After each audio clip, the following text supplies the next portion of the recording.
भोला सेठ नाम का एक व्यापारी रहता था। वैसे तो एक समय उसकी गिनती नगर के सबसे अमीर व्यापारियों में की जाती थी, लेकिन अब वह सिर्फ नाम का ही सेठ रह गया था। उसका व्यापार बंद होने की कगार पर आ गया था। उसके ऊपर बहुत सारा कर्ज लग चुका था। उसके दिन बहुत ही गरीबी में बीत रहे थे और उसकी इस हालत का कारण उसका स्वभाव था। वह एक बहुत ही शांत और भोला स्वभाव का व्यक्ति था। वह किसी की भी बातों पर बहुत ही आसानी से विश्वास कर लेता था, इसीलिए उसे मूर्ख बनाना बहुत ही आसान था। चालाकी तो उसके अंदर थी ही नहीं, और उसके इस सरल स्वभाव का फायदा उठाकर ही लोगों ने उसे इस हालत में पहुंचा दिया था। उसके कुछ चालाक मित्र, रिश्तेदार और दूसरे व्यापारियों ने उसके खिलाफ षड्यंत्र रचे। अपनी बातों में बहलाकर उससे ऐसे ऐसे नए व्यापार करवाए जिसमें उसे सिर्फ नुकसान ही हुआ। भोला सेठ पहले तो इन सब चालाकियों को नहीं समझ पा रहा था, लेकिन अब जब वह कंगाल हो चुका था तब उसे अपनी गलतियों का एहसास हुआ। लोगों के द्वारा दिए गए धोखों का पता चला और जिन्हें वह अपना समझ रहा था उनकी सच्चाई का पता चला। अब भोला सेठ पूरे दिन अपने साथ हुए धोखों और अपनी इस हालत के बारे में सोचता रहता और खुद को कोसता रहता, जिससे अब उसके दिन बहुत ही तनाव और उदासी में बीतने लगे। घर में पत्नी से भी अक्सर झगड़े होते रहते। कर्ज वापस मांगने वालों की भीड़ रोज उसके घर में लगी रहती और वह उनसे मुंह छिपाता फिरता। एक दिन अपनी ऐसी हालत से परेशान होकर उसने आत्महत्या करने का निश्चय किया और आत्महत्या करने के लिए वह एक पहाड़ी की तरफ चल पड़ा। लेकिन रास्ते में उसे एक महात्मा का आश्रम दिखाई पड़ा। आश्रम में बहुत ही शांति और सुकून का माहौल था। सेठ ने देखा कि कुछ लोग महात्मा जी के सामने बैठे हुए हैं और एक एक कर उनसे अपनी समस्याओं का समाधान पूछ रहे हैं। यह देखकर सेठ के मन में भी उत्सुकता जाग गई। उसने आश्रम से बाहर निकल रहे एक व्यक्ति को रोककर महात्मा जी के विषय में पूछा। व्यक्ति ने सेठ से कहा, यह महात्मा अपनी बुद्धिमानी के लिए आसपास के सभी नगरों और गांवों में बहुत प्रसिद्ध है। ये अपनी बुद्धिमानी से लोगों की बड़ी बड़ी समस्याओं को आसानी से सुलझा देते हैं। ये लोगों की मन की बातों को जानने और उनके झूठ पकड़ने में माहिर हैं, क्योंकि इन्होंने मानव स्वभाव के विषय में गहराई से अध्ययन कर रखा है और उसे समझने में महारत हासिल कर रखी है। इनके लिए किसी से भी अपनी बात मनवा लेना चुटकियों का खेल है, इसीलिए इन्हें चालाक संत भी कहा जाता है। अगर तुम्हारी भी कोई समस्या है तो तुम उसका समाधान इनसे पूछ सकते हो। इतना कहकर वह व्यक्ति वहां से चला गया। इसके बाद सेठ चुपचाप महात्मा जी के सामने बैठी भीड़ के पीछे जाकर बैठ गया और अपनी बारी का इंतजार करने लगा। शाम होते होते सारी भीड़ वहां से चली गई। अंत में सेठ की बारी आई। सेठ ने महात्मा जी को प्रणाम किया और बहुत ही दुखी मन के साथ अपने साथ घटी सभी घटनाओं को कह सुनाया। महात्मा जी ने सेठ की बात पूरे ध्यान से सुनी और फिर शांत स्वर में उत्तर दिया। व्यक्ति को इतना भी भोला और सरल नहीं होना चाहिए कि वह हर किसी की बात पर भरोसा कर ले और दूसरों के कहने पर कुछ भी करना शुरू कर दे। व्यक्ति के अंदर थोड़ी सी समझदारी और चालाकी का होना बेहद आवश्यक है। चालाकी इसलिए नहीं ताकि वह दूसरों का फायदा उठा सके या उन्हें मूर्ख बना सके, बल्कि इसलिए ताकि वह दूसरे चालाक लोगों की चालाकी से खुद को बचा सके, खुद का नुकसान होने से बचा सके और दूसरे कमजोर लोगों की मदद कर सके। आज मैं तुम्हें सिखाऊंगा कि कैसे तुम लोगों से जो चाहते हो वो सब कुछ हासिल कर सकते हो। आज मैं तुम्हें कुछ ऐसे तरीके सिखाऊंगा जिनका उपयोग करके तुम लोगों और परिस्थितियों को अपने बस में कर सकते हो। साथ ही आज तुम ये भी जानोगे कि कैसे चालाक और धोखेबाज लोगों को पहचानना है और उनसे खुद को बचाना है। इस तरह से तुम एक सीधे साधे व्यक्ति से एक समझदार व्यक्ति बन सकते हो। लेकिन आज जो तरीके मैं तुम्हें बताने वाला हूं उनका उपयोग किसी गलत काम के लिए मत करना, बल्कि खुद की और दूसरों की सुरक्षा व भलाई के लिए करना। तो अब मेरी बातों को ध्यान से सुनना। हम जिस दुनिया में रहते हैं वहां तुम्हें कुछ ऐसे चालाक लोग मिलेंगे जो खुद की जिंदगी चलाने के लिए भोले भाले लोगों का इस्तेमाल करते हैं। अब तुम्हें इन्हें पहचानना कैसे है? जो लोग बहुत ज्यादा बातों को समझाते हैं तुम्हें उन पर ध्यान देना चाहिए, क्योंकि ये लोग भरोसे की कमी को पूरा करने के लिए बहुत ज्यादा शब्दों का प्रयोग करते हैं। तुम्हें उन पर ध्यान देने की जरूरत है, क्योंकि वो लोग अपने झूठ से तुम्हें बेवकूफ बनाने की कोशिश कर रहे हैं। जो लोग एक ही चीज के बारे में बार बार बोलते हैं वो झूठे हो सकते हैं। ऐसे लोग बहुत से उदाहरण और जानकारी देते हैं ताकि तुम्हें उनकी बातों पर भरोसा हो सके। तुम जिस इंसान के साथ बात कर रहे हो उसका असली रंग जानने का तरीका है कि तुम उसकी बातों को दोबारा सुनो। फिर वो जिस तरह से अपनी कहानी सुनाएगा उससे तुम्हें पता चल जाएगा कि वह झूठा है कि नहीं। जब तुम उसे दोबारा सुनो तो इस बात पर ध्यान दो कि दोनों ही बार उसने तुम्हें एक ही कहानी सुनाई कि नहीं। दूसरी बात, जब तुम किसी ऐसे इंसान को जानते हो जो दूसरों से झूठ बोलता है तो उस पर कभी भी भरोसा मत करो, क्योंकि जो व्यक्ति दूसरों से झूठ बोलता है वो तुमसे भी जरूर झूठ बोलेगा। साथ ही तुम्हें उन लोगों से भी सावधान रहना चाहिए जो ये दावा करते हैं कि उनके पास पहले बहुत सारा पैसा था जो अब डूब गया है, जिससे यह पता चलता है कि जिस इंसान से तुम बात कर रहे हो वो जो कुछ बोल रहा है वो झूठ है। हाँ, हो सकता है कि कभी सच में उसके पास बहुत सारा पैसा रहा हो और अब वह दिवालिया हो गया है। इसीलिए समझदारी इसी बात में है कि ऐसे व्यक्ति से कभी भी पैसों को लेकर समझौता नहीं करना चाहिए। जो इंसान खुद ही पैसों को संभालने के बारे में कमजोर है, उससे पैसों के बारे में सलाह लेना अक्लमंदी नहीं है। तुम्हें नाकाबिल लोगों से भी सावधान रहने की जरूरत है, क्योंकि अगर कोई इतना काबिल नहीं है कि वह जरूरी बातों का ख्याल रख सके, तो ऐसे लोग अपने व्यापार या काम को संभाल नहीं सकते। एक सच्चा समझदार व्यक्ति अपना ध्यान ज्यादा जरूरी समस्याओं की ओर रखता है, ना कि फालतू के कामों में। एक बात और कि जो इंसान हमेशा अपनी बात दोहराता है और बात बात पर वादे करता है, कस्में खाता है, वो झूठा होता है। इसीलिए ऐसे व्यक्ति का कभी भी भरोसा नहीं करना चाहिए। दूसरी बात, अगर तुम्हें लगता है कि किसी भी इंसान के साथ हमेशा अच्छा व्यवहार करके तुम्हें तुम्हारी इच्छा के अनुसार परिणाम मिलेगा, तो तुम गलत हो। तुम्हें यह बात याद रखनी चाहिए कि लोगों को सिर्फ वही चाहिए होता है जिसे वो कभी हासिल नहीं कर पाए। तो अगर तुम्हें सामने वाले से अपना काम करवाना है, तो उसे बार बार ये भरोसा दिलाओ कि तुम उसे वो चीज दिला सकते हो जिसे वो खुद हासिल नहीं कर पाया। इसे और असरदार बनाने के लिए तुम्हें 2 नियमों पर ध्यान देना चाहिए।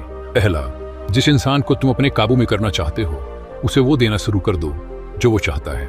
दूसरा, उस इंसान को तुम तब देखो जब वो तुम्हारे नियंत्रण में आ जाता है। देखो कि उसे कैसे तकलीफ पहुंचती है जब तुम उसे वो देना बंद कर देते हो जो वो चाहता है। जब भी तुम्हें लगे कि वो इंसान तुम्हें हल्के में लेने लगा है, तो उससे वो चीज वापस ले लो जो तुमने उसे दी थी। यह चीज सामने वाले को एक कमी और खालीपन का एहसास करवाएगी, जिससे वो फिर से तुम्हारी बात मानने को तैयार हो जाएगा। तीसरा, जब कोई इंसान ऐसा बर्ताव करता है कि उसे सब कुछ मालूम है, तो निश्चित तौर पर तुम एक ऐसे व्यक्ति से बात कर रहे हो जिसके पास दिमाग की कमी है। असलियत यह है कि जो व्यक्ति ये मानता है कि उसे कुछ नहीं पता, अंत में वही सबसे बुद्धिमान निकलता है और बाजी मार जाता है। अगर तुम्हें अपने आसपास के लोगों और परिस्थितियों का नियंत्रण अपने हाथ में लेना है, तो नरम और विनम्र बनना ही सबसे अच्छा तरीका होता है। इससे यह दिखता है कि तुम लोगों से बहस या झगड़ा नहीं करना चाहते हो। अपने शरीर के हाव भाव को ही विनम्र रखो। लोगों को जब एक बार पता चल जाता है कि तुम बहुत कुछ जानते हो, तो तुम्हारी सफलता या असफलता को तुम्हारे ही खिलाफ उपयोग किया जाएगा। तुम्हारी नाकामयाबी पर तुम्हारा अपमान किया जाएगा और तुम्हारी कामयाबी पर लोग तुमसे नफरत करना शुरू कर देंगे। और जब तुम लोगों के सामने ऐसे दिखाते हो कि तुम्हें सब कुछ पता है, तो लोगों से अपनी बात मनवाने की तुम्हारी तरकीब असफल हो जाती है। लोग तुम पर उन्हें इस्तेमाल करने का आरोप लगा सकते हैं और वो तुम्हारी योजना के आगे बढ़ने से पहले ही तुम्हें मौका दिए बिना मना कर देंगे। हमारे नादान, अनजान व विनम्र बने रहने से लोगों को हम पर शक नहीं होता कि हम उनसे अपना काम निकलवा रहे हैं। जो व्यक्ति अपने इरादों और भावनाओं को छुपाने में जितना माहिर होगा, वह उतनी ही आसानी से लोगों को अपने नियंत्रण में ले सकता है। जब लोगों को लगेगा कि तुम नरम हो और तुम्हारा झगड़ने का स्वभाव नहीं है, तो वो आगे बढ़कर तुम्हारी मदद करना चाहेंगे और हो सकता है कि तुम्हें अपने बारे में वो जानकारी दे दें जिसका उपयोग तुम उन्हें काबू में करने के लिए कर सकते हो। और वो ये सारी जानकारी सिर्फ इसीलिए तुम्हें देंगे क्योंकि उन्हें भरोसा होगा कि तुम उनसे कभी नहीं लड़ोगे। वह व्यक्ति जो यह मानता है कि उसके अंदर सुधार की गुंजाइश है, उसके सफल होने की संभावना कई गुना बढ़ जाती है। इससे व्यक्ति के अंदर विनम्रता भी आती है, क्योंकि उसे लगता है कि अभी उसे बहुत कुछ सीखना है। लेकिन जिस व्यक्ति को यह लगता है कि वह बहुत कुछ जानता है, वह आसानी से बेवकूफ बन जाता है। साथ ही एक गृहस्थ व्यक्ति के रूप में तुम्हें इस बात पर भी ध्यान देना चाहिए कि तुम्हारा धन कहाँ जा रहा है, और तुम तब तक अपनी मेहनत से कमाए धन को खर्च मत करो जब तक तुम्हें वो चीज ना मिल जाए जो तुम उस धन के बदले लेना चाहते हो। इसका मतलब है कि अगर तुम बिना सामान लिए पैसे दे देते हो, तो तुम्हारे साथ धोखा होने की संभावना बढ़ जाती है। ऐसा हो सकता है कि अगर किसी ने तुम्हारा पैसा पहले ही रख लिया हो, तो वो अपने वादे को पूरा ना करे। इसीलिए सुरक्षित रहने के लिए उस इंसान को अपना पैसा रखने देने से पहले वो हासिल कर लो जो तुम उससे पाना चाहते हो। चौथी बात, लोगों से अपनी बात मनवाने का सबसे अच्छा तरीका यह जान लेना है कि तुम किसके दिमाग को बदल सकते हो और किसके नहीं। ये बात 100% सच है कि तुम तब तक किसी के दिमाग को अपने अनुसार नहीं चला सकते जब तक कि वो तुम्हें पसंद ना करता हो। इसीलिए उन्हें ही अपने अनुसार चलाने की कोशिश करो जो तुम्हें पसंद करता हो और तुम्हारी इज्जत भी करता हो, लेकिन सिर्फ सही कामों के लिए। इस बात का ध्यान रखना, अगर तुम किसी ऐसे व्यक्ति को अपने अनुसार चलाने का प्रयास करोगे जो तुम्हें पसंद नहीं करता, तो तुम्हारा सारा समय, प्रयास और धैर्य बेकार चला जाएगा। इसके अलावा जब भी तुम ऐसे व्यक्ति को बदलने की कोशिश करोगे, तो वो तुम्हारे साथ बहस करेगा। चाहे कुछ भी कर लो, तुम ऐसे व्यक्ति का मन कभी भी नहीं बदल पाओगे। इससे पहले कि तुम्हारी बात बहस में बदल जाए, तुम्हें अपनी कोशिश बंद करनी होगी और पीछे हटना होगा। याद रखना, तुम सिर्फ उन्हीं लोगों को बदल सकते हो जो तुम्हें पसंद करते हैं और तुम्हारी इज्जत करते हैं। इसीलिए जिसे बदलना हो या अपने अनुसार चलाना हो, उससे पहले अच्छा रिश्ता कायम करो और दोस्ती बढ़ाओ। इतना कहने के बाद महात्मा जी थोड़ी देर के लिए रुके और फिर आगे कहना शुरू किया। अब मैं तुम्हें कुछ ऐसे तरीके बताऊंगा जिसका उपयोग करके चालाक और धोखेबाज लोग दूसरों को बेवकूफ बनाते हैं और उनका गलत फायदा उठाते हैं। पहला तरीका, चालाक व्यक्ति को जब अपना कोई काम करवाना होता है तो वह अपने इरादों को पूरी तरह से छिपा के रखता है, यानी वह झूठ बोलता है, सबसे महत्वपूर्ण बात को छिपाता है और सिर्फ उतना ही हमें बताता है जितना वह चाहता है कि हम जाने। दूसरा तरीका, वह व्यक्ति जो चालाक है और दूसरों को गुमराह करना चाहता है, वह हमेशा यही प्रयास करेगा कि वह ज्यादा से ज्यादा लोगों का ध्यान अपनी ओर आकर्षित कर सके, क्योंकि इसी प्रकार से वो एक समूह का सबसे महत्वपूर्ण हिस्सा बन सकता है और लोगों को गुमराह कर सकता है या अपने फायदे के लिए उनका उपयोग कर सकता है। तीसरा तरीका, जो गुमराह करने वाला धोखेबाज व्यक्ति होता है, वह लोगों की भावनाओं के साथ खेलना अच्छे से जानता है। वह अलग अलग मौकों पर अपने फायदे के हिसाब से अलग अलग भावनाएं व्यक्त करता है, लेकिन सिर्फ दिखावे के लिए। जैसे कभी ज्यादा गुस्सा करेगा, कभी बहुत विनम्र बन जाएगा, कभी बहुत दोस्ताना व्यवहार करेगा तो कभी उदास हो जाएगा। जिस व्यक्ति के साथ जिस तरीके से उसका काम बनेगा, वह उसके साथ वैसा ही व्यवहार करेगा। चौथा तरीका, एक धोखेबाज व्यक्ति ये प्रयास करता है कि सबकी सहानुभूति सिर्फ उसे ही मिले, सब उसे ही सबसे बेचारा समझे।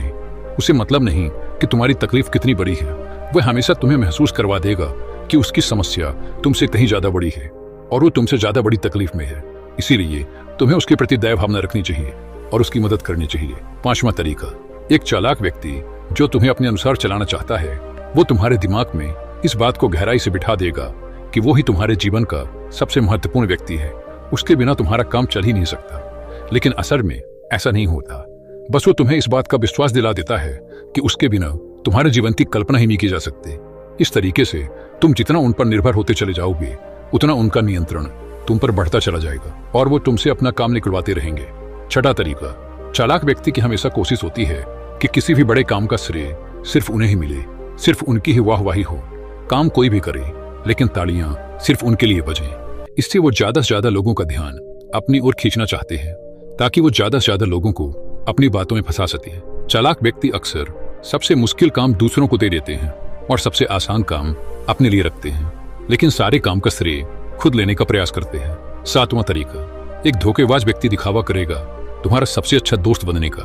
वो दिखाएगा कि उससे अच्छा तुम्हारा कोई दोस्त हो ही नहीं सकता। इस तरीके से वो तुम्हारे सारे राज जानने का प्रयास करेगा और कभी गलत समय आने पर वो उनका उपयोग तुम्हारे ही खिलाफ करेगा। इसीलिए अपने राज बताने से पहले 10 बार सोचो, क्योंकि दुनिया में सबसे खतरनाक चीज है एक धोखेबाज दोस्त का होना। इसीलिए कौन दोस्त है और कौन नहीं, इसकी पहचान करना सीखो। आठवां तरीका, अधूरी जानकारी देना। जो धोखेबाज होगा वो तुम्हें सिर्फ उतनी ही जानकारी देगा जितनी वह चाहता है कि तुम्हें पता हो, कारण क्योंकि वह चाहता है कि तुम्हें सिर्फ इतनी ही चीजों का पता हो। वो तुम्हारे साथ कभी पूरी बात साझा करेगा ही नहीं, वो सबसे महत्वपूर्ण बातें छिपा लेगा ताकि समय आने पर वो उनका उपयोग कर सके और सारा श्रेय ले सके या अपना काम निकलवा सके। नौवां तरीका, चालाक व्यक्ति कभी भी अपनी बात पर खरा नहीं उतरेगा। समय आने पर वो अपनी बात से मुकर जाएगा। अब इसका कुछ भी कारण हो सकता है, या तो वो चाहता है कि तुम्हारा वो काम ही ना हो, या फिर वो जानबूझकर ऐसा कर रहा है। यह उसके इरादे पर निर्भर करता है। 10वां तरीका, वो ऐसा दिखावा करते हैं जैसे कि उन्हें कुछ पता ही ना हो, वो ही सबसे ज्यादा मासूम है। हालांकि उन्हें उस समय उस घटना या चीज के बारे में सब कुछ पता होता है, लेकिन वो फिर भी तुम्हारे ही मुंह से सब कुछ सुनना चाहेंगे। क्यों? क्योंकि कल अगर उनके मुंह से ऐसा कुछ निकल गया जो नहीं बोलना चाहिए था, तो वो तुम्हारा नाम दे सकें कि मुझे तो उसने बताया था। या फिर वो मासूम इसलिए भी बने रहते हैं ताकि वो जिम्मेदारियों से बच सके। ज्यादा काम जो उन्हें मिल सकता था उसके भार से बचे रहें। वो जानबूझकर ऐसा करते हैं ताकि कोई उन पर ध्यान न दे और वो बड़े कामों से बच सके। 11वां तरीका, दूसरों की तरफ उंगली उठाना या फिर दूसरों को दोष देना। चालाक और धोखेबाज व्यक्ति चाहेगा कि उसके हाथ हमेशा खाली रहें, मतलब कि उसे कोई मेहनत इस जिम्मेदारी वाला काम ना करना पड़े। इसीलिए वो दूसरों की तरफ उंगली करते रहते हैं कि मुझे ये काम अच्छे से नहीं आता, उसे अच्छे से आता है। या फिर दूसरी स्थिति ये आती है कि कहीं उनकी पोल खुलने वाली होती है या उनकी इज्जत पे बात आ जाए, तभी वो अपनी गलती का दोष दूसरों पर ही डालते हैं। 12वां तरीका, एक गुमराह करने वाला धोखेबाज व्यक्ति हमेशा झूठी तारीफ करेगा। वो वही बोलेगा जो सामने वाला उसे सुनना चाहता है, और वो ऐसा तब तक करेगा जब तक उसका काम नहीं निकल जाता। उसके बाद वो उसी व्यक्ति की लोगों के सामने बुराइयां करेगा और उसकी कमियां गिनाएगा।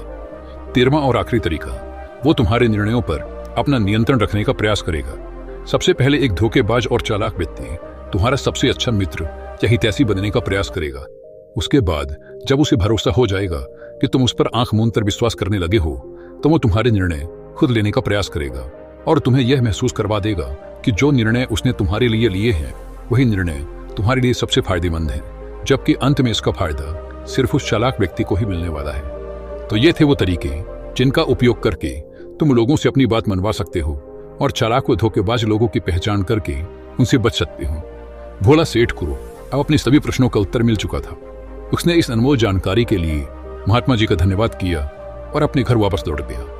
दोस्तों, उम्मीद है कि आपको यह वीडियो पसंद आई होगी।